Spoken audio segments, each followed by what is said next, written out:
Be the right club. Be the right club today. Yes!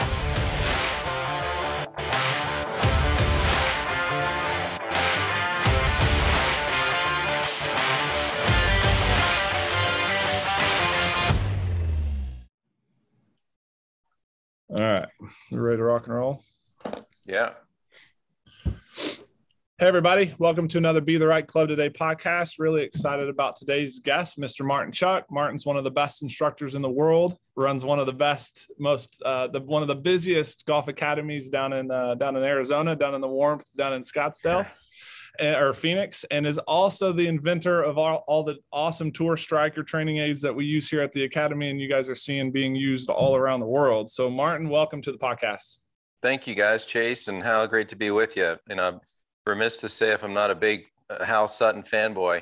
I'll tell you what, man, when I was a little kid getting those golf magazines and seeing you on the cover made me research Jimmy Ballard and obviously George Knudsen, and I'm thrilled to be on with you. I know I've met you briefly at the PGA show, but it's great to be on the show with you guys. And Chase, I'm sorry, man, but I'm fawning over Hal here a little bit. I apologize. No worries. I was telling Hal, we met when I was playing in Reno, played for Reno at UNR. I was working with EJ Pfister, and I met you. You were either the dog or the head pro at Arrow Creek. And I was telling Hal, man, if I would have known, who you were to become, I would have hit you up and picked your brain. We talked one plane swing a little bit for about an hour one day on the range out there, and the next thing you know, you've invented all the Tour Striker stuff. And I was like, I know him. I know him. Man, I love EJ. He's one of my favorite dudes. We go way back to his to the East Aurora Golf Club in East by Buffalo, New York. His dad, up in New York, legendary club pro, and EJ is great human and damn fine player in his day and great coach himself. Yeah, yes, he was. So, Martin, I know you told me you were from Toronto. I love Canada. Cleanest country in the world. People are super nice. I always played well at Glen Abbey. Glen Abbey was a fun place to play. I've got a lot of fond memories up there. Well, you did play well at Glen Abbey. What do you think it was about that golf course? I mean, back nine, you had to be a ball striker for sure. Front nine, a bit more room. But what do you think? I think that's why I did well, because I could kind of put the ball where I wanted to put it. Yeah. Most of the time. There were some intimidating holes there. Brought a lot of people. Number 11 bothered a lot of guys. Number 12, the par 3 there, bothered some guys. 14 was a pretty good driving hole. And then 17 and 18, had to stand up and hit some shots. But love Canada. Glen Abbey, you got to step up and hit 2 shots on 17 and 18. Miss Glen Abbey, actually. Yeah, well, we miss. I tell you what, we miss you. I'm glad you came up and played up there, because when I was a little guy, I was so pumped to go to the Canadian Open. I mean, it's the first time I saw you hit a golf ball. Nicholas Norman played there, and it's something, you can be around good players, but when a premier tour player hits a golf ball, it's a completely different sound, and not many kids, unless they get to be around. Maybe their club pro is pretty good, I don't know, but it's the speed and the way you hit it, and the way Nicholas hit it, and the way Norman hit it, for sure, because that was a different sound. And then other guys kind of hit it, and they hit it great. Don't get me wrong. Weisskopf had that sound. And when I was a young guy, like, that experience of standing by these dudes, I'm like, wow, that's it. That's the sound. And I didn't hear that from many people other than from Mo Norman. I heard it from George Knudsen, but it was special to see it and see how you guys played around a pretty darn tricky golf course. And you especially, like that back nine, if you don't hit it where you're looking, you're going to make some numbers. And at a time, like the game's changed, obviously, but you bombed it. And now these kids hit it so darn far, like that golf course, 18 was a formidable hole. Now guys are hitting it down there right to the lake. Yeah, I know. It's crazy, isn't it? It is. It is nuts, So let's move into some questions here, Mark. Yeah. I know that you've developed a lot of training aids. Back in the era that I grew up, I saw very few training aids. And, almost felt out of place if you used one as a professional. Right. Tell us your favorite one that you developed and why. And, I mean, you know, we've got them here in the academy. So let's start talking about them. You know, so obviously I'm in my garage here. So this is my little studio that I do a lot of my student recap stuff on. And, you know, like this is the crazy one that didn't start at all, but because I had, you know, I'm 53, but when I was still playing a Canadian tour, I envisioned this idea of a swing fan, because there was that baseball bat swing fan that you'd see on ranges, you know, teaching pros that have it. And so I kind of liked warming up with it, stretching. I thought, man, it'd be nice if this thing was portable. So I actually made a portable one that was made out of plastic that just folded around the shaft and kind of clipped together. You could put it inside your golf bag, but I didn't know how to get it on, you know, out there to the world. And I didn't have the money to do it. So I kind of let it go. And then sure enough, a few years later at the PGA show, I see it and I'm thinking, oh, good for that dude. But this crazy thing, you know, came out, I don't know, now it's been a while. I mean, it was probably came out in 2009. And, you know, the first one's always kind of special because you got it done. You know, it was something I got done. Had this crazy idea. And I said to my wife, hey, babe, I've got this idea to inspire people to think about it, how a golf club could behave differently, you know, how the dynamics and so forth might deliver a club differently. And she said, go for it. You know, and then I went down the road of getting an attorney and checking to see if it was something I could do. And it was all cloak and dagger. I was terrified somebody kind of find my idea. And, you know, now I'm way more chill about stuff like that, but I got it done through good luck, a lot of good luck, and then the right connections. Show up at the PGA show, my wife and I, in January 2009, and a 5-foot table and a little thing behind me, kind of like that Hama thing, but it just said Tour Striker on it. And people came up, like Chuck Cook came up, and I mean, tons of high-level coaches came up. And I'm like, darn, that's a good idea. And next thing you know, we sold a bucket load of those things, and then it was on to the, you know, the smart ball, then inflatable ball with the lanyard. We sell the daylights out of that silly thing. You know, I mean, all it is something to help you keep your, you know, arms a little closer together, not separate too much. And that, you know, I've got one sitting all crumpled up on my desk right here that we blow up and use with students all the time. And it's been awesome. And then we have, you know, the Plane Mate is a bizarre one that my friend and I co-developed. He's at the Vintage Club in Indian Wells, David Woods. Yeah, I've got a desk full of tinkery stuff I'm always farting around with because I just love doing it, bud. We use the smart ball a ton in here. Thank you. Appreciate it. Hal, go ahead. Sorry to interrupt you. Well, no, why do you think teaching has just gotten so much better that a lot of the aids are coming along? We didn't have them in our era. You know, we didn't have them in our era. So what led to all this? What do you think? You know, I think as a coach, I'm sort of impatient. I mean, I'm patient, but I want to get the student understanding something quick. And so for me, you know, being a disciple of George Knudsen, right?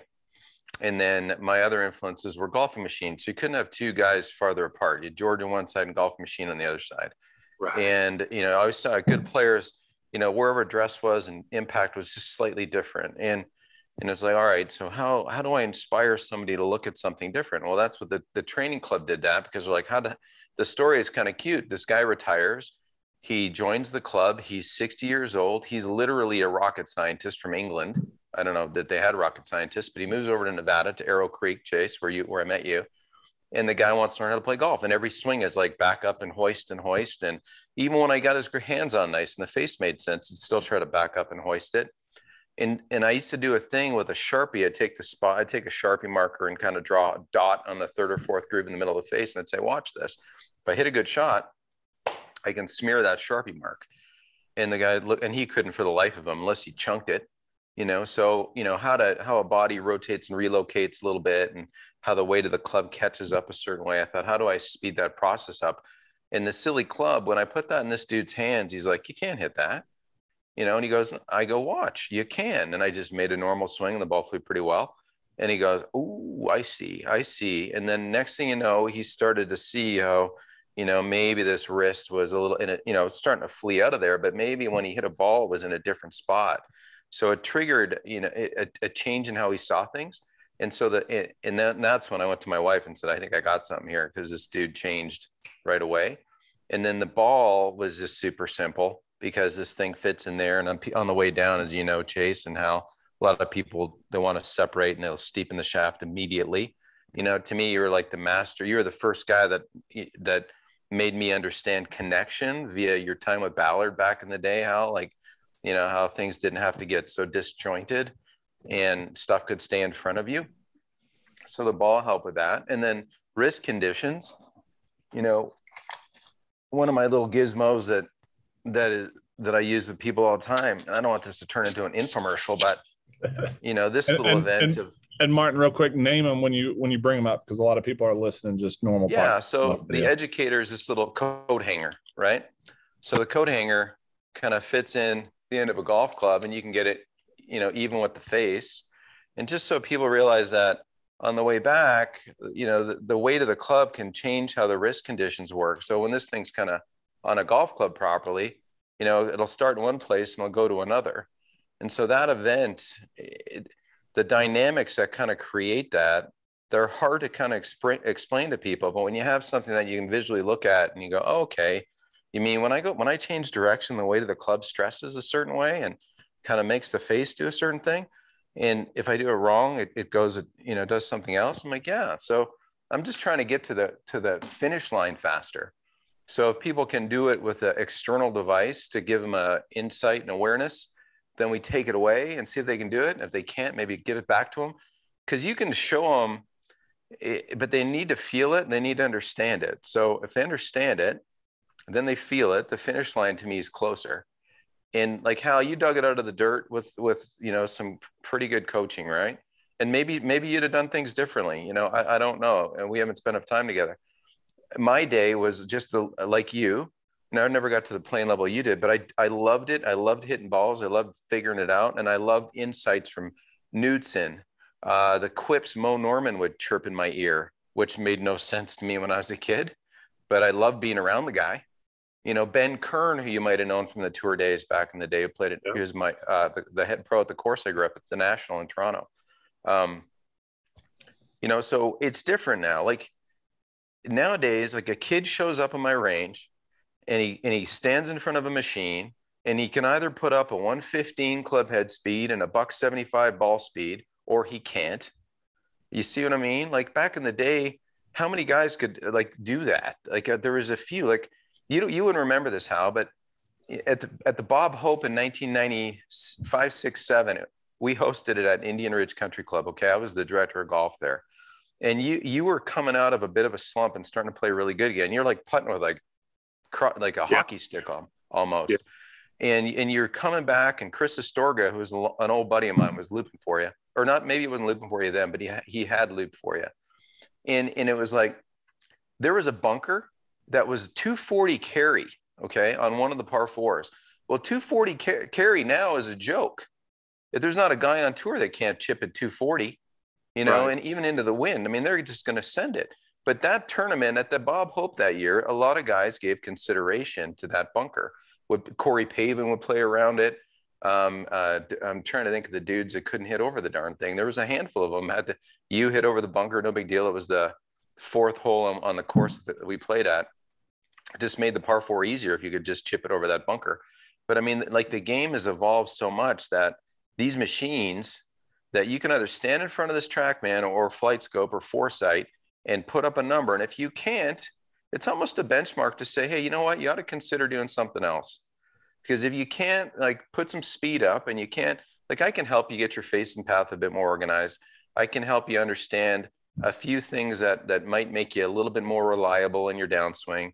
I can inspire you to maybe make a better shot selection into a front pin or a back pin, and maybe change how you think about landing angles. You know, creative things like that a coach can inspire and maybe give you a technique for.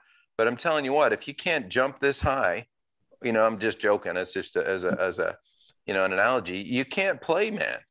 You know, and I hate saying that, but I've had kids come to my range at, you know, 22, 23 and swing at a $105. And I'm like, buddy, you know, I'm old man. I can still swing at a $105. Like you like I can show you 10 kids right now that are going to fly at, you know, 285 to 310 yards and hit it kind of straight, not real straight, but within 60 yards of 320 yards out there. You know, I mean, you kind of need a little bit of brawn and speed in this game. I don't know why I'm going down that road, but I just try to get people to realize quick, you know, what the issue is. If there's something external that can help them.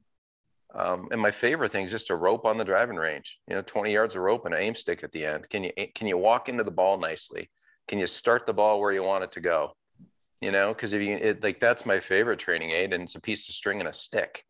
And then if it's, you know, if arms or wrists or rotation doesn't suit up, maybe it's a plane mate, maybe it's a smart ball, maybe it's a newbie understanding how a club is delivered differently dynamically, because you know, if you're not doing all these funny things, the club gets into a place where your physicality gives a pretty good hit to the ball, you know? So anyway, went on a mild rant there. I apologize.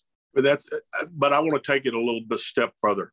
You know, I did have one training aid that I used whenever I was growing up, and Jimmy Ballard developed what he called the connection, where he locked down the left arm. And for anybody out there that understands that, you know, he considered underneath your left arm, if you were right-handed player, there was an electrical socket, and you plugged in, the male plugged into the female part of it, and you didn't break the prongs off. Now, I hit a lot of balls in that. There were some things about that I felt were really good, because it made me learn how to hit the ball with my chest. Mm-hmm. And the one thing missing from that, I always thought was missing from that, it would not account for the shoulder rotation that needed to take place. And, you know, it locked the shoulder, which meant you had to move your forearms more in order to somewhat keep it on plane. Most everybody that worked with Jimmy got a little bit, you know, we got the club up steeper. You know, we got on top of the ball. Mm-hmm. I'm curious what you think about that. Do you think there's some shoulder rotation in it? Absolutely. I know. I remember that now that you mention it. And one of the coaches in Toronto was a big Jimmy Ballard fan. And Knudsen didn't use, all Knudsen used was a mirror. But I do remember that white thing, and your arm went in it, and you know, you had Velcro and you strapped it in there. I'll tell you what I really loved about that thing is that it gave you the sense of a side-on game better than most golfers will stand in, look at a golf ball, look down a target line, and they'll try to direct a club head down some kind of a straight thing. And as soon as you know, Mo Norman would say, oh yeah, I swing straight back 40 inches, straight through 40 inches. That might be his feel, but that's not what he did. And he was the straightest hitter I've ever seen. But you know, that thing that Ballard had, that white Velcro chest strap, arm strap gizmo, you know, it certainly made you rotate and made you realize that, you know, this is a side-on rotational game. And for a lot of golfers, Hal, I think that helped them a ton, because as soon as they put that on, if they were some guy trying to take it straight back and straight through and chase the target line too much, they were terrible. So when they got Jimmy's thing on there, at least they had a bit of a circle going. They start to see golf balls that could maybe go straight based on circles. And I try to teach that geometry. Now, I don't try to plug in arms. I mean, maybe on a 40-yard pitch shot, I might encourage a bit of that, you know, I would say extreme connection. But, you know, and nowadays with the need for speed, you know, there's a lot of arm elevation and just so people have the opportunity to hit it far. Like you hit it far. I can't even imagine how far you'd hit it if you had a little bit more freedom, you know, in your arms than maybe you practiced, you know, to take away actually. Well, you know, I'll be 64 my next birthday, and I sit around, Chase knows this, you know, I think about all the hours that I put into golf. If I could have had some of the stuff that they have today, you know, what would I have been? You know, right. Would I have been better? Would I have been worse? You know, one of the things, I mean, I'm just going to go ahead and mention this. I'm a player that teaches a little bit. Yeah. And now that I teach a little bit, I go out on the golf course and I don't even know what to think anymore. And I was never, ever, you know, perplexed about what I needed to think about on the golf course. Yeah. But teaching really does that to you, I think. Yeah. And the thing, when people come to my camp, you know, and you guys know I do a golf camp every week, and I love individual lessons too, but the camp environment's pretty cool. The number one thing I teach people is the walk-in routine, because I think we're all basket cases. Let's be honest. We're all nuts. Every golfer to a degree is nuts. I'm nuts. Chase, Hal, we're all nuts. Everybody watching this, you're all nuts too.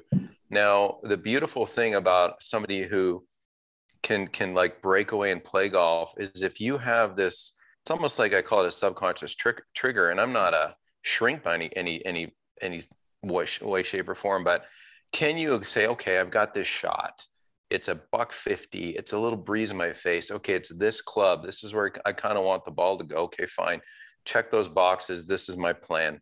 Then can you take like a little and then walk into a routine? So like we give everybody at the camp a little keychain, and they get these little, I don't have any sitting on my desk, but they get these little badges. Okay. And the badges, I call it Tiger 2000. You know, I call it Tiger 2000 because Scott Fawcett, who, you know, Decade Golf, right, he did this amazing video of Tiger at Pebble when he won by 15, and his walk-in routine on the golf ball for 4 days in a row was within half a second from the time he literally took his first step toward the ball to touching the ball.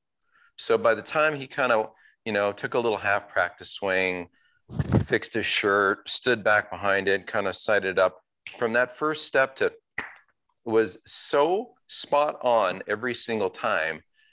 It was ridiculous.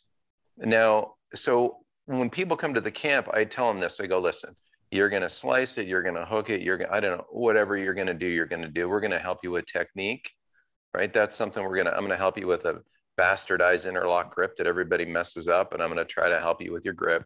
And I'm going to try to organize some stuff so the club doesn't pitch around all weird on you. Okay, that's dynamic stuff. Let me help you with something static that you will, if you can do this well, you don't even have to be a good golfer, but you can masquerade as a great golfer. I know that sounds crazy, but if I said to you, I'm going to have you walk into the golf ball and I'm going to step up and show you.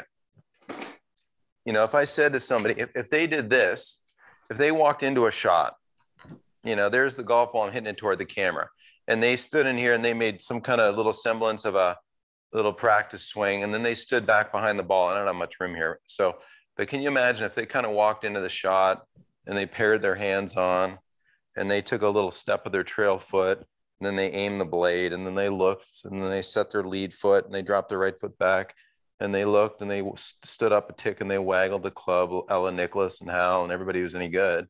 And then they settled back to the ball, and I said, stop. And then all we did was say, okay, that was beautiful. That rhythm of that walk-in routine, that's something you can control. Not many guys could control a ball like Hal, but a human can control their routine of how they step into a shot every time. You know, so the big part of my camp is, can you literally walk into a shot nicely? Can you, you know, choose, can you, and a part of the rant on this is, I think simulators really screwed people up in a lot of ways because they don't look down range in a simulator. So I try to teach people, even if they're hitting it 10 feet into a net or into a screen, like if you have an 8-iron and you hit it 130 or you hit it 170, let your eyes look through the screen 165, 170, kind of see that visual, bring it back to where you are, take a look, come back. If you bomb driver and it goes 320, good. See yourself go looking down there, 320. If it goes 210, fine, it's 210. Look to your target side and come back to your golf ball, learn how to waggle and miss the damn thing. Whiff it. I don't care. I always say, go ahead and hit me a good one or miss one for me. And people look at me like, what do you mean miss one? I go, hit one or miss one. I don't care. It's okay. I'm going to miss.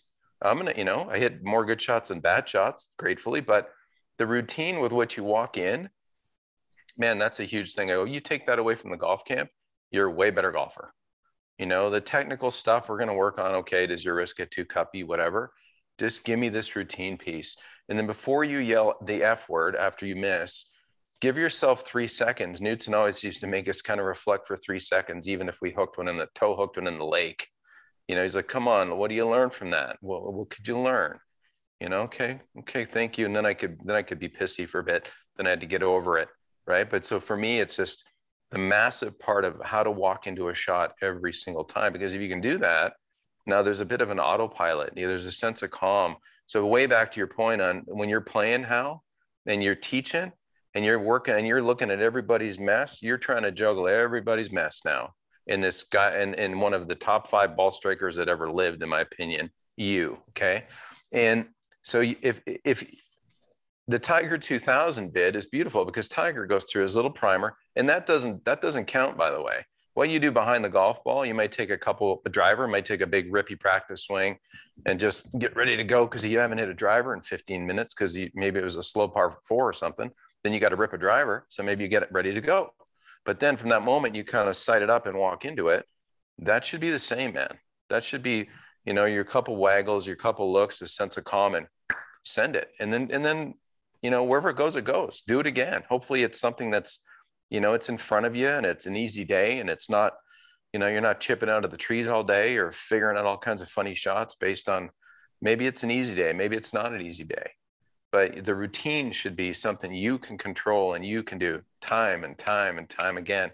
And that helps that busyness kind of be busy and let the busyness go with that walk-in routine, you know, and then afterward, think about it again and then let it go again.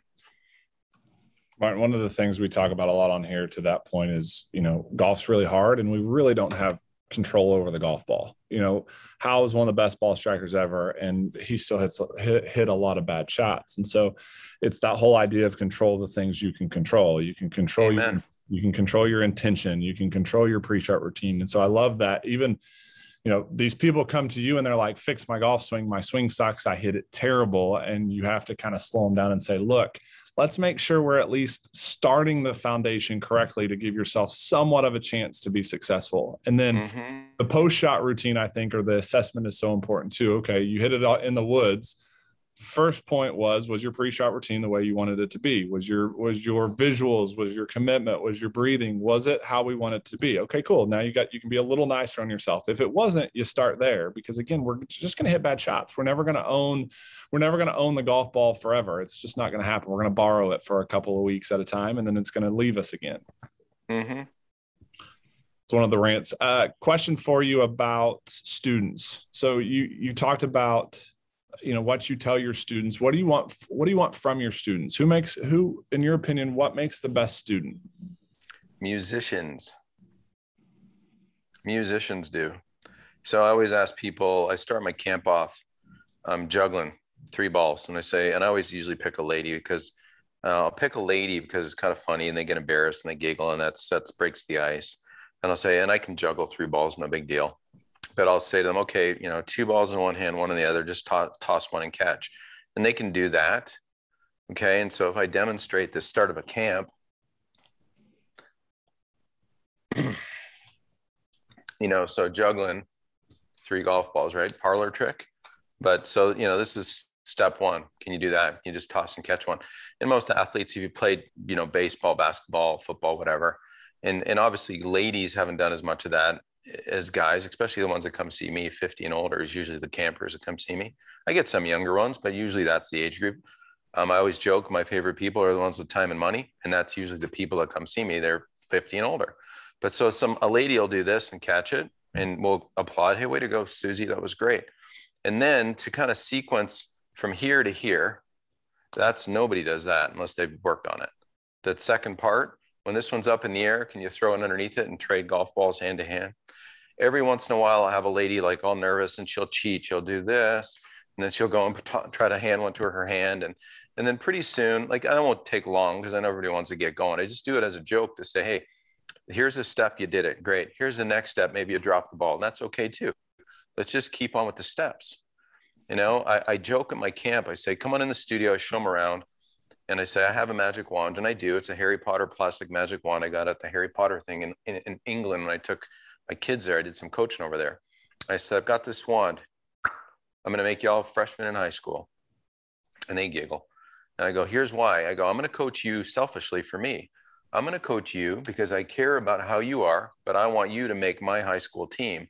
And none of you will now because they're all seniors and juniors and they're really good. And we're going to probably win another state championship. I'm going to coach you how I think you need to be coached. Now, I know what you want because you filled out a little thing saying this is what you want, right? And everybody says they want consistency. Well, duh, who doesn't, right? But I say, I'm going to coach you with what I see you need to do. And now, if you were 14, and I had plenty of coaching in my sports, I played a lot of hockey, a little bit of football, and naturally a ton of golf. And Knudsen was no BS. I'll tell you what, Hal, if you were late, he'd send you home. Like if you're late, see you. And I know that's a penalty on the parent more than it is the kid because the parent took you there when you're 12, but that was his rule. And he was loving, but he was hard. And he would say, hey, this is what you're going to do. And you're going to do this for half an hour. And we'd be like, okay, no problem. I'm happy to do it for you for half an hour. Like this, perfect. And he would check, you doing okay? You still working on it? Yep, I'll do it for an hour. As long as you want me to do it, Mr. Knudsen, I will do it. What we get sometimes, and the reason I said musicians, is no musician just picked up a saxophone and played beautifully. They sucked. They played one note. They linked it to another note. They sounded terrible. They refined their embouchure. They got better at kind of putting their fingers on the keys where they, at the time when it should happen. All of a sudden it made music. Well, guess what? Golf's kind of like that. You suck at golf. You know, if you don't try to take, you know, if we don't try to speed the process like crazy fast, you know, if you learn how to put your hands on nicely, and I know I'm kind of talking in circles here because I want to get to the finish line quicker with students, but I still say, hey, don't blow this. Don't blow the walk-in routine. You know, let's be super mindful of, you know, how to do this little shot, and then rehearse it with swings, and then put a ball in place. I never let anybody rake a golf ball and hit a golf ball. They got to put a ball in place. They got to walk out. They got to rehearse a swing. They got to walk in. They got to hit it or miss it. Don't care which. Then they got to go, okay, you know, did you do what you wanted to do? Yeah. Did you hit a good shot? No. Well, that's okay. Good. Do it again. Perfect. You know, keep missing. Pretty soon you won't. You know, people like, I guess a lot of people, I get this call, and you do too, Chase, and I'm sure you've heard this, Hal, buddies of yours or people calling. I played college baseball. I played college basketball, but this darn golf game's got me buggered. And I'm like, oh, I've never heard that before, only every day, all the time. I said, bottom line is, I could care less if you were an athlete back 25, 30 years ago. I go, are you going to just suck it up and not whine when I give you a drill? Because I care about your game. If you suffer with me, and I always just joke with them, just suffer with me, please. I get you for 3 days. I care about your game. Suffer with me. You'll get way better. Work this routine. Work on how you pair things up. Hit a bunch of these little half shots. If you can't hit it 50 yards, you can't hit it 250 with any reliability. Like, I mean, come on, you know? And I go, let's understand these little guys. Then we'll put the driver in your hand and we'll figure out why the thing goes all over the place. And then maybe your body doesn't let you do it like some young whippersnapper you watch on TV, or people like to say, oh, I love watching the ladies tour because they swing at more my speed. Like, I get you love watching the ladies tour. There's tons of amazing lady golfers out there, but you're looking at some of the best athletes, even though they only swing at, well, I shouldn't say only, they swing at 95, 100 miles an hour. They are 5'6", 5'8", strong as an ox, and they can move better than most of the men can move. So you watching them is a little tricky. I might need to coach you a little differently than how you see some LPGA tour player that hits a 250 in the air and it tumbles out 280. Exactly right. So tell us what you see most at your lessons and your schools fault wise what's the biggest fault you see? You know, I would always come back down to people. The first lesson I ever had with George Knudsen was, you know, don't keep your head down. His first lesson, you know, so people are staring down at the golf ball, and, you know, there's no relocation with the rotation at all. So Knudsen was great because it would always be, his lesson would always be so simple. It didn't matter who showed up. You know, everybody would start kind of like this and just kind of learn how to do this, how to start with their weight kind of shared over both feet, and how to rotate and relocate into a lead heel, you know, knees together up on a trail toe. And, you know, most folks, and I'll always start the camp off with topping a few on purpose, like JC Anderson style, and just, you know, top the snot out of a couple. And I'll actually top it on a mat. It might pop up, you know, on the ceiling, but this kind of behavior, you know, and I'll say, you know, did I lift my head? And they'll be like, no. I'll say, well, then how did I top it? Right? Because everybody's going to say, oh, I got too quick. Right? And there's some meaning to that. You know, you can get out of sequence for sure. But the people that crown it and always say, oh, I lifted up on it, I mean, they obviously don't know what they're talking about, and they're getting advice from people that might have given them that insight, that excuse. And so I'll always talk about, hey, let's create good opportunity. Let's get a nice comfortably structure in our arms. Let's build a grip. Let's learn how to set up to a golf ball with a waggle and a routine, so that when you do set yourself to it. Oh, and the first thing George said to me, Hal, when I was a kid, was don't set the club on the ground. First thing, he didn't let any of the kids like rest the club on the ground. We always had to feel like it was always barely touching the green stuff. So our measure was a little bit more reliable. He said, you don't want to be, in this place where you're never in the same place twice. He goes, golf's hard enough. So, I mean, those are, the club's never on the ground. And sometimes I've got a shipping pallet, one of those plastic ones, like it's kind of decent shipping pallet. And I put a nice doormat on the top of it, a piece of wood. And I'll take that out to the range. And so it's 6 inches high. So, the feet are 6 inches off the ground. And then I'll take a little rubber tee that's 6 inches tall. It's a grip that I cut off and the ball sits on the end of the grip pretty nice. And then I'll have them, so there's no ground for them to set the club on. So there's no way for them to re-grip it miserably too. So once the club's in their hands, I got the weight in their hands, they can't go ba-dum, and then go. They've got to kind of hold the club in space because the ball is 6 inches off the ground. And they've got to kind of learn to move the weight of the club without the ground at all. And now some people can cheat that a little bit, which is fine. And then I'll introduce, I'll take an aim stick and I'll put the aim stick on an angle. So here's the 6-inch tee ball on it. And I'll just stick an aim stick in the ground that is just below that, just around the same level the ground would be. And if they ding the aim stick before they touch the ground, then they know they got a little bit underneath the plane of the ground, so to speak. But I won't let the people re-grip it to take it away either. I'll make them waggle it, keep it in their good hands, and start it with peaceful hands, not something that does this. So since you brought that up, I'm going to ask you a question. Who's Please. One of the best drivers of the ball you've ever seen that did not ground the club? The best drivers of the golf ball that did not ground it. Well, Norman's up there. You're up there. Who didn't? So somebody who grounded the club and drove it great. So Greg Norman was it, basically. That's the guy that he never grounded the club. Ever. Did you know that? I knew that. Yeah. I don't think a lot of people know that. And I wanted to bring that up because you mentioned that. Nicholas didn't ground the club. I mean. But most people set the club on the ground. Most modern day players set the club on the ground. I did set the club on the ground, but I barely touched the ground. I did not want it. Yeah, that's different, bud. That's different. Like I have no problem with this. In fact, we use the expression tap, tap, go. Like tap, tap means it's in your hands. You know what I'm saying? Right. Like I also say, don't crush the ladybug. So like, don't kill the ladybug behind the golf ball. Right. And some people, I'll say it to some, I won't say it to others. Like if I look at somebody and I don't have to say something, I won't say it to say it. I'll move on to something else. Like if they have a nice pair of hands, which is, I'll tell you something interesting. I taught in the UK. Okay. I've done a handful of golf schools in the UK, almost to the person, nice hands on the golf club. In the United States and Canada, not that way, man. Like somebody always says, oh, you got to interlock your hands, which is fine. But here's what happens. I mean, they go, and then this interlocks webbing to webbing. Next thing you know, this right hand has no place to get on the grip nicely, right? Because things wrap too far around. And then they'll say, well, Nicholas and Tiger interlock. And I go, yeah, but they got beautiful grips. They interlock, but they don't go and hold it like a baseball with an interlocking grip, right? So, I've got my pet peeves: trash in parking lots, cigarette butts out car windows, and bad interlock grips drive me nuts. So you don't prefer an interlock grip. You prefer overlap? Well, I don't mind you. I always teach an overlap, because if you can do it nicely, if you can get your hands on nicely, it's no big deal to go here. You see my point?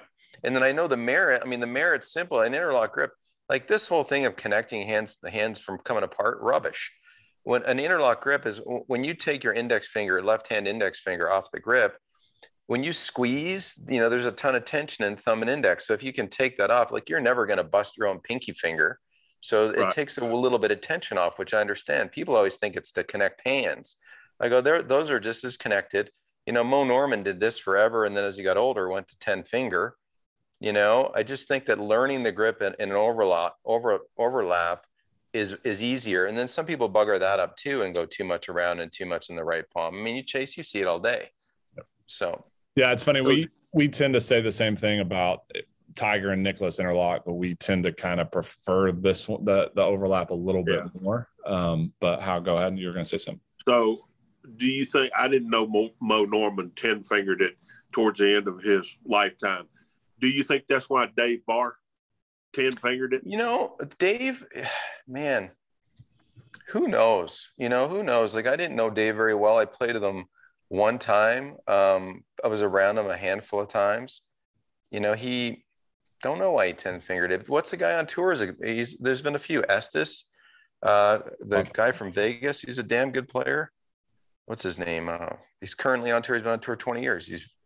Jeff Smith coaches him. Oh man, I can't remember his name. He's Strillman. No, not Strillman. No. Strillman lives here in Phoenix, Scottsdale. I can't remember, but I just think that if hands, you know, and everybody says, you know, you can have a funky grip and play good golf. Of course you can. Of course you can. But if you suck, you come to me and you're terrible, right? Like, I mean, people that maybe they played their whole life and their best score is 88. Okay. You know, that's a lot of golf. That's a lot of bad golf, because if you write down, one of our questions is, what's your best score ever in the year you shot it? And somebody says to me, I had this happen. Guy says, I shot 89. I'm like, oh, congratulations. When was it? He said, yesterday. I said, oh, okay. Your best score ever was 89. I go, where'd you shoot that? And this was in Toronto at a golf camp I did north of the city. He goes, oh, I was up at Barrie Country Club, which is a lovely little country club. In fact, an old friend of mine's the pro there, just retired. And I go, oh, okay. And I go, what tees did you play? He goes, the senior tees.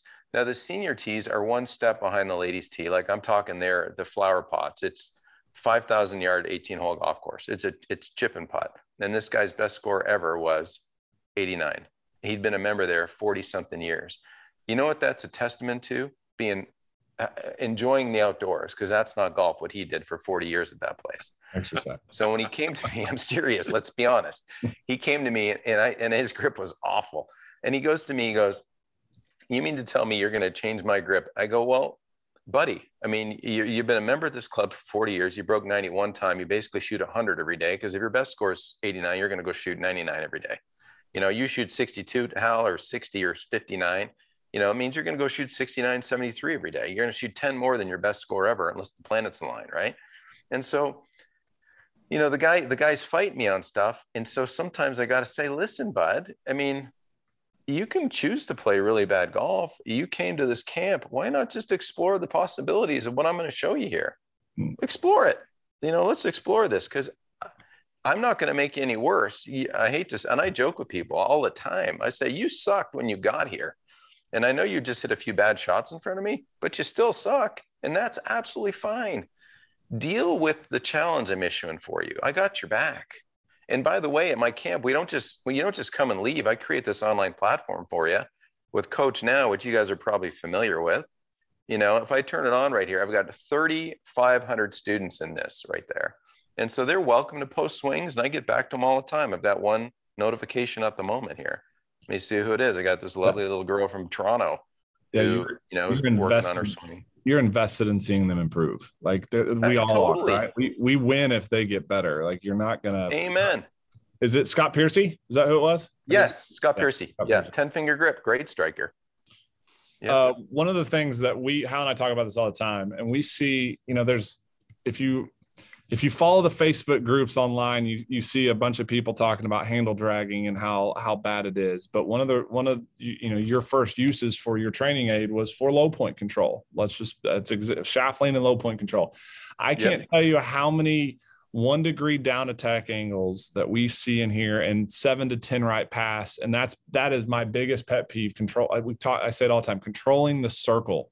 I posted on Instagram about a closed club face the other day because the kid couldn't do anything but swing way to the right and raise the handle. It drives me nuts. I saw your post. I hate that. I hate that look. Do you see the same thing as far as, like, obviously and this is a good point too, to your older crowd? We got a lot of good older players that are coming in that are starting to have some trouble with low point control that never did when they were younger. So do you see that? I've got, for every one handle dragger, 8 down good player, I've got 55,000 that are 0 or 1 up or 1 down and can't find the bottom. Do you see that in Arizona? Exactly the same. You know, it's at my camp, it's kind of funny. It's usually 12 people in a golf camp. And so they'll go through this. I test them in the morning. I don't have to. You know why I test them? I test them to get some objective data so that the 1 or 2 grumpy people, okay, and I deal with the grumpy, I give them shit right back and we have a good time. but I test them so I can show them, okay, hey, when you got here, you sucked. It's okay. So don't complain to me in the afternoon of day one that you still suck. I mean, you know, if you went to piano camp for the weekend, could you play like, you know, Billy Joel when you walked out of there after one day? You can't.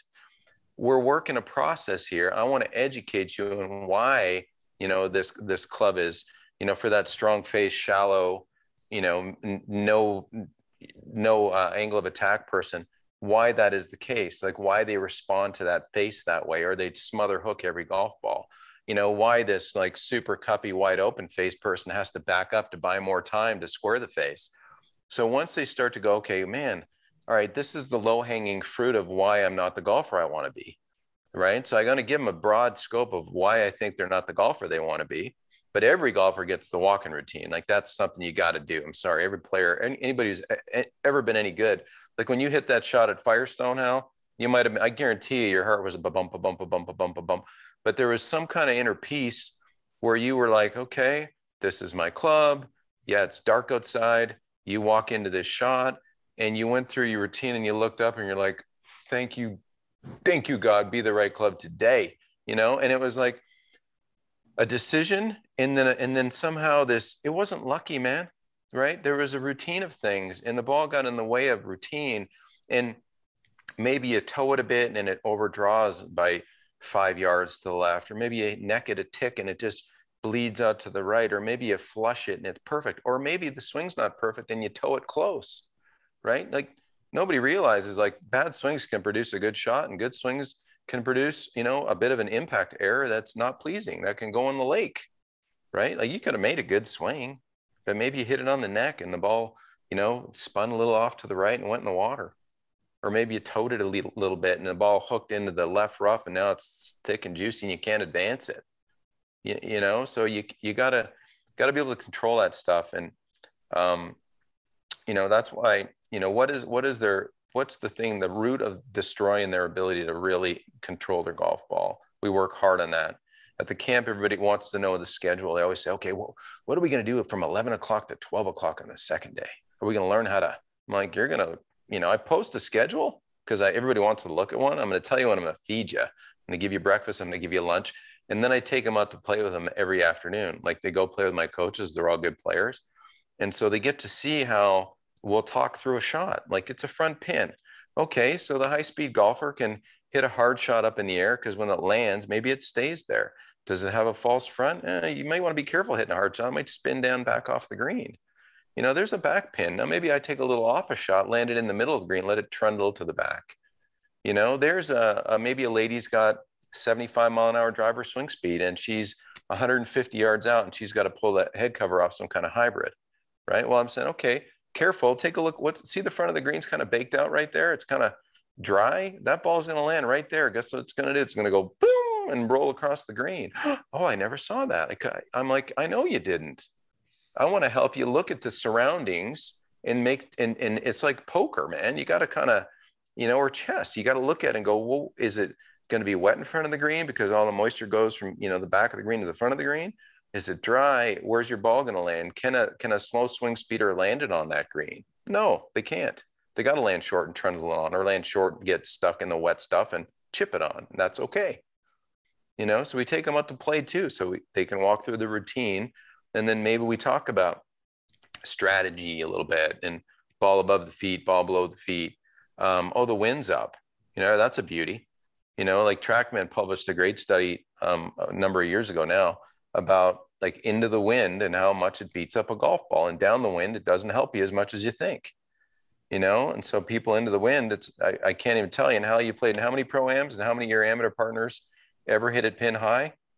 I mean, none ever. Right. And every good player, guess what? I mean, we miss hit shots to the front of the green and chip it up, and that's a better place to miss. But, you know, good players tend to get it, not necessarily pin high, but the distance they want it to go, so that they can either get the ball in for a par, or maybe challenge with a 15-footer, or, you know, stuff it if the you know, the condition's a green light, you know. So we try to show golfers for their speed, hey, this is a good strategy to make a bogey, or this is a good strategy to make a par. hey, this is a green light. You know, you've got a 9-iron, you're a $135. There's really no trouble left or right. That bunker in the back's not a hazard unless you hit it in the forehead. You know, this is, you can aim at the pin here, right? So we try to explain that to them and explain how even the best players aren't like machines. They have a miss. They kind of know how to judge it. They know when to, you know, how to buffer against it. So, you know, we have fun. I don't know why I'm going down this road, but anyway, I'm talking about it. But I like getting people on the golf course so that they can see and talk through what they're trying to do. And I'm thinking that's hard for a lot of coaches. A lot of coaches are standing in a facility teaching in one spot, and they don't get a chance to take their people out. Because I'll tell you, you can coach them all day and you can get them organized and they can walk into their golf ball. But as soon as you get them on a tee box that doesn't aim down the fairway, they're aiming wherever the damn tee box is pointing them. Yeah. You know, or it's the funniest thing you ever saw. And so we try to show them how not to get sucked in by a bad tee box, get sucked in by where the tee markers are placed. Understand that the right rough over there is super wispy. You can kind of see it from here. Go ahead and hit it down the right side. It goes in the rough. It's not even a penalty. You know, that left rough though, that water all goes down there. You're not hitting it too well out of that. You know, just little things like that help players make more bogeys and pars than doubles and others. So I'm listening to you here, Martin, and one of the things that I like the most is you're dead honest, even if it hurts. And in order to be a better player, you must learn to be honest with yourself. Oh. Most of the pro-am players that I played with throughout my life, they had this fantasy about who they really were as a golfer. They did not have an inventory of their game. They didn't even know what they did well and didn't do well. They thought they hit it further than they actually hit it. So how can you play a decent game of golf with all of those fantasy thoughts? You know, every professional tour player, they didn't live in fantasy land. They had to learn to live in the truth. You know, we knew exactly how far we hit it. I never knew a total yardage that I hit an iron because it changed from week to week. The only yardage I could count on was a carry yardage. Everybody that comes in here is looking at their total yardage.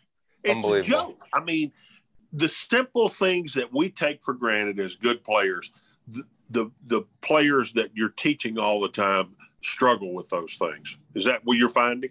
Man, it's 100%. So funny story. So the guy who hosted me in the UK, you know, a number of years ago now, I go over there and doing these golf camps at a Marriott resort. It's great. And we've got like half a day to kill. And this is back when TrackMan's kind of a new thing. And he's all excited. He got these new irons.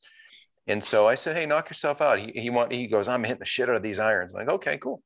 So I took all the data away. I just let him change. And I went and hit some balls myself, but he was in front of the TrackMan. All it allowed him to do is click on the iPad and change the clubs. That's all I let him do. Okay.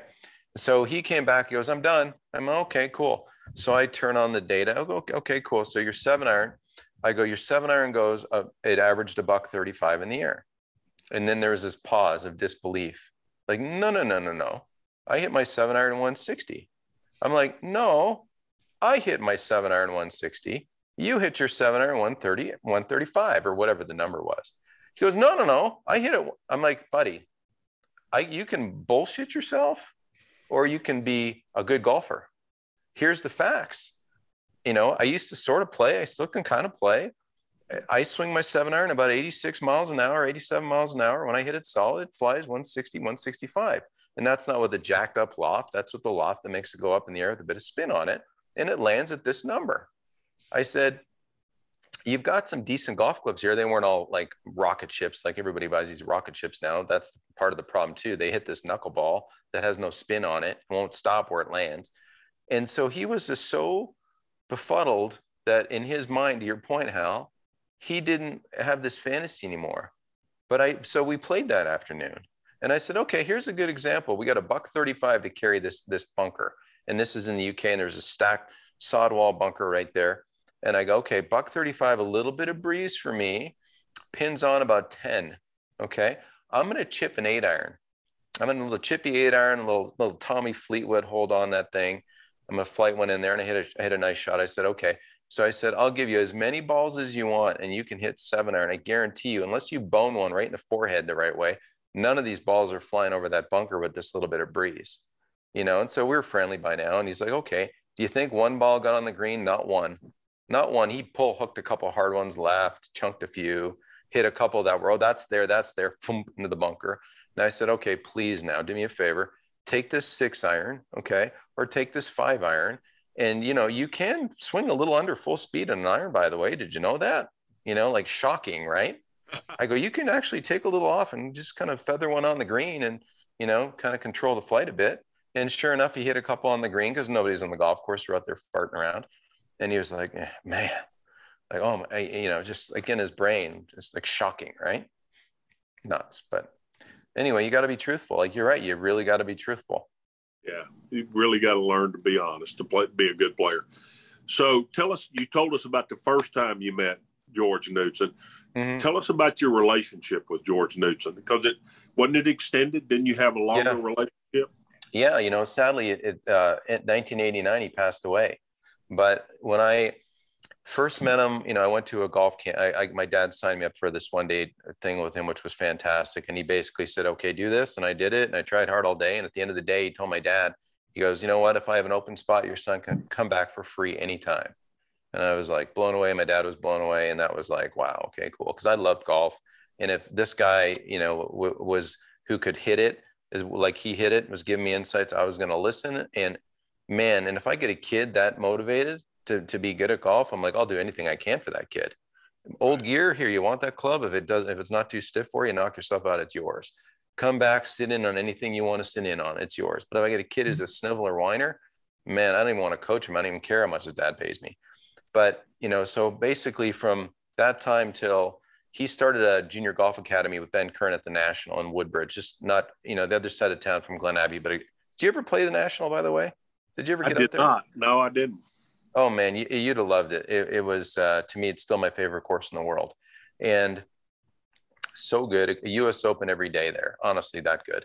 And the rough wasn't that bad, but it could be. So he did a junior development camp.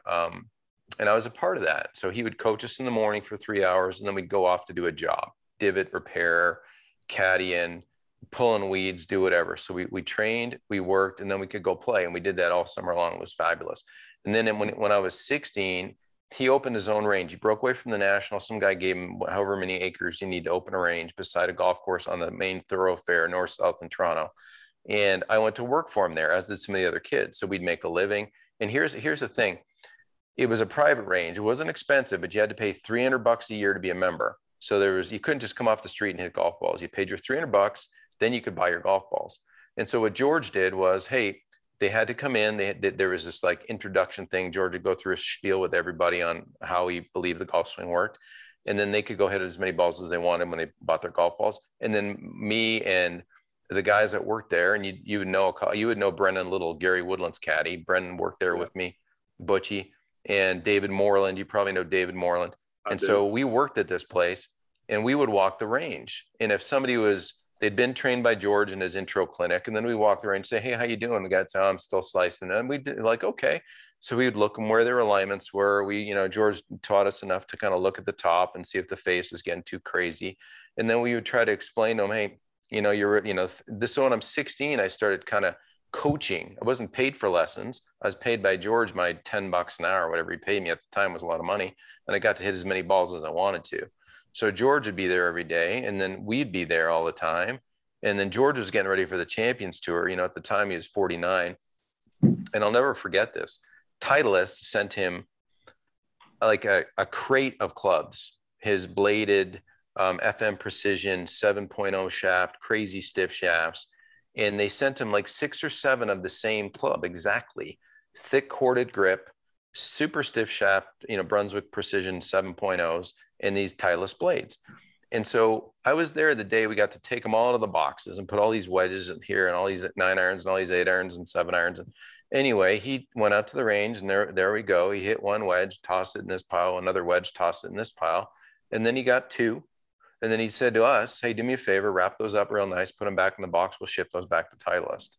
So out of the mess of clubs he got a set that, one club he loved and one club that he felt was a backup. And then we created up the other ones and sent them back to wherever that we sent them back to. But, and then he passed, poor guy got, cancer and died like pretty suddenly. So that was sad, because I would have loved to have him like be when I tried to play some, it would have been great to have him kicking my ass a bit, to say, hey, listen, okay, you missed a cut, big deal. Don't go chasing girls, get some sleep, get up in the morning, go back to that course with your tail between your legs, because that range is free for you for the Saturday, Sunday when Brant Job and Steve Stricker are kicking ass, and just keep hitting balls, you know, and then next week get prepared. What was your miss? Blah, blah, blah, blah, blah. So, you know, it would have been nice, not to say that I'd have been any better, but it would have been great to have him in my ear when I was trying to play the Canadian Tour and the Web Dot back in the day. Right. Martin, one of the things that Hal and I talk about, and Hal's mentioned this a lot, is that he if he could go back, he would stick with the instructors that cared the most about him, not so much like trying to use him to gain, you know, build up their name or whatever, but it was the guys that cared the most. Would you agree with that as far as like your relationship with George? Yeah, it was a different time then. I think being a tour coach, like people always say to me, yeah, well, who do you teach on tour? And I'll say, well, occasionally like a guy will send me a video to look at, or I'll, consult with their coach and I'll give my insights if I see anything. I'll go, but honestly, the thought of being a tour coach to me, it'd be like banging my head against a wall. To travel on a Sunday and come back on a Wednesday or Thursday. I've got little kids in this house.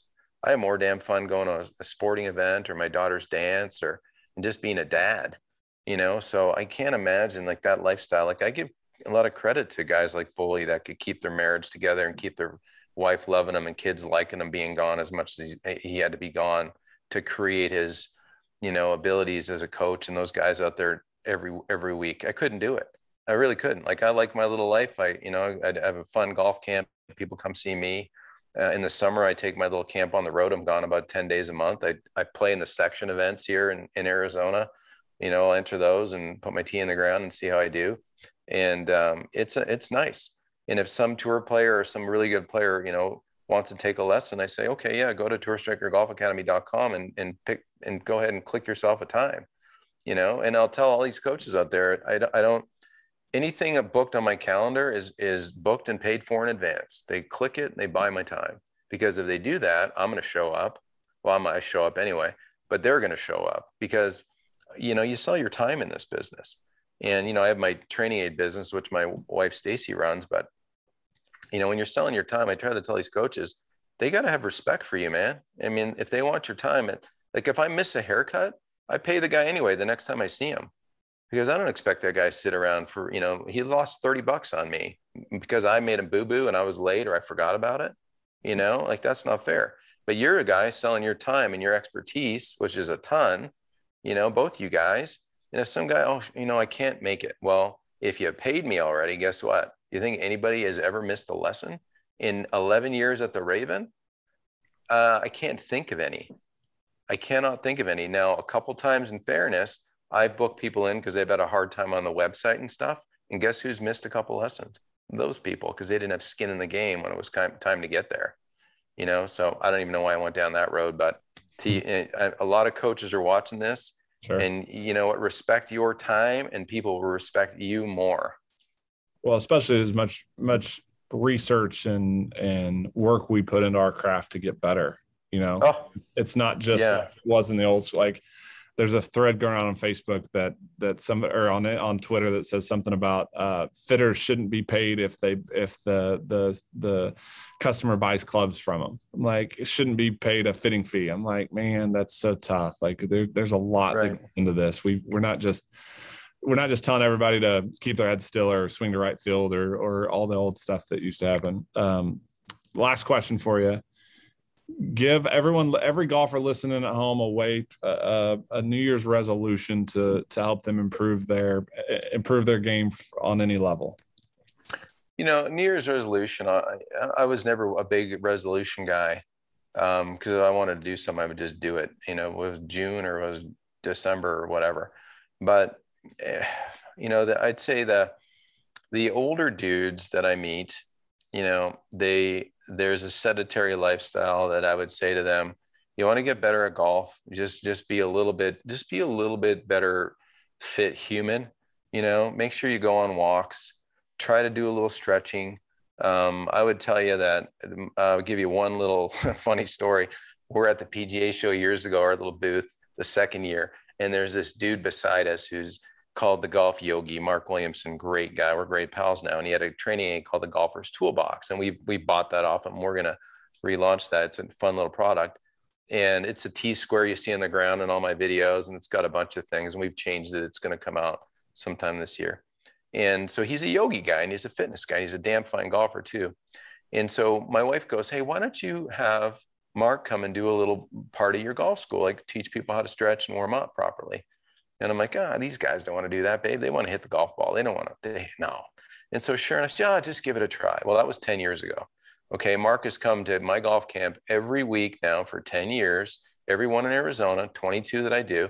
And on the second day in the morning after breakfast, he gets them for about an hour. And he literally rolls out the yoga mats, and most of the weather's beautiful. So they're out in the back deck on the, my deck at Raven on the grass. And if it's a little chilly, we have this indoor space they can do it in. And to the person at the end of that hour, they're all like, man, that was great. That was so much fun. I feel ready to go. And it's not like you got to put yoga pants on, but he does basic little things to get these 50 somethings to 90 somethings, like a little bit ready to go, So, you'd say, you probably thought I was going to give one little technique thing. Mm-hmm. I'm not. I'm going to just be like, go for walks, do a little stretching, and, go get yourself some yoga pants. I want to see Hal in some yoga pants and doing it at the yoga studio. Hey, Mark, crossing your legs. You're not going to see that. What about for younger generation, say kids, say high school kids, college kids listen? And to Hal's point, it's be truthful. Like what is the issue? Is it pitching the ball from 40 yards? Is it certain shots? Like find out what drives you, what you can't do, and fix it. Don't keep practicing what you're pretty good at. Like get in your own head. What do you suck at? And just face the demon, man, whatever it is. Nobody's perfect. Like, look, I'm amazed Tiger Woods came out of the chipping yips that I saw him zipping around the Phoenix Open. It was unbelievable. People said, what do you think? Is Tiger coming back? I'm like, no, he's not. I just witnessed a guy zinging it across greens with sand wedge on nice lies. And now, and I was like befuddled. Like I expected him to see him miss hit shots. That's one thing that I didn't expect to see him miss hit a variety of greenside shots. So that to me, for him to go, okay, let's pump the brakes on this. Let's revisit a bit of technique here. Let's develop our feels again for a little chip, pitch, punch, high ones, low ones, and then feel like he can go do that again in competition, which he clearly could because he won the damn Masters after that. That blew my mind because I thought he was done. When he couldn't control himself around the green there, I wasn't worried about his full swing stuff. That stuff come back. But the green stuff, I was like, he's done. And then he's not. And then this is Charlie's my new favorite golfer, man. That kid is unbelievable how good that kid was. Blew my mind. Crazy. So older generation, go out and walk a little bit, get the yoga pants on. Mm-hmm. And younger generation, be truthful with just be truthful, more truthful with your game and with your weaknesses and strengths. Amen. Do it for the love first. You got to love it. If you don't love it, do something else. And then, but find out what you suck at and fix it. Well, for all you guys listening at home, if you're interested in any awesome training aids, again, Tour Striker Golf, it's tourstriker.com. Tourstriker.com will get you to the training aids, and there's a link there to my academy too if you have instruction questions, if you want to visit us in Phoenix. If you're on the West Coast, for sure. If you're in Phoenix area in Arizona, man, go see Martin. He's the best.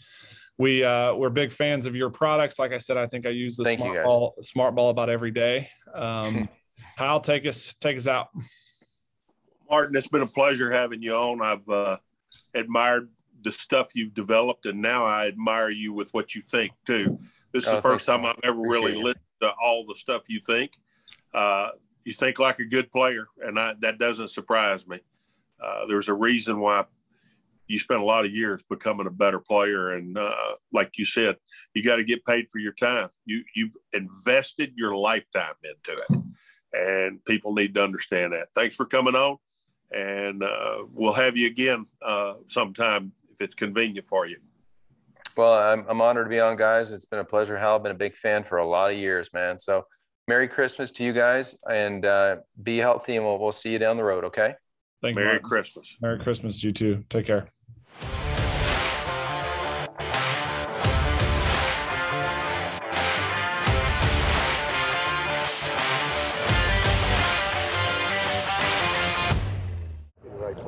Be the right club today. Yes!